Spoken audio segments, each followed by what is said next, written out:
Hey there everyone, welcome back to our channel. In today's video, we're going to show you how to show net graph in CS2. But before we do that, if you are new here, do not forget to hit that subscribe button and ring the notification bell so you never miss out on our latest adventures.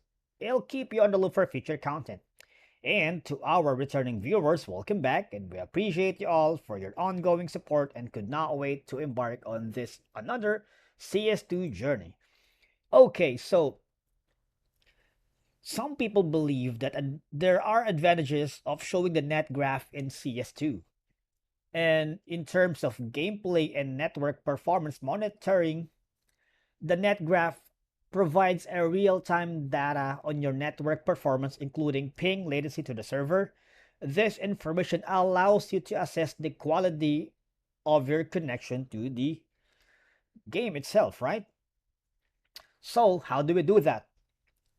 It's actually simple. So all you gotta do is hover your console. If your console is not enabled, all you gotta do is go to settings, game. You see the enable developer console here. Just click yes. Then go back to the game itself. Type these commands. Okay, for one is I think I heard something. right, that one. They have me pinned. Need backup. That's it. That's how you show the FPS net graph in CS2. It is a useful CS2 console commands that you can simply use it very effectively.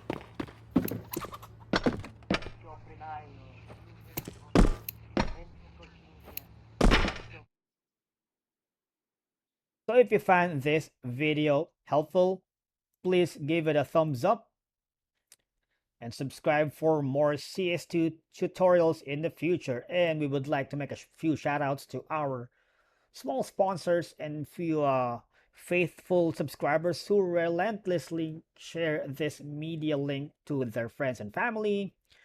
It helps to make our small community bigger. And for that, we can never thank you enough, guys. Thank you so much, really. And I'll see you in the next video.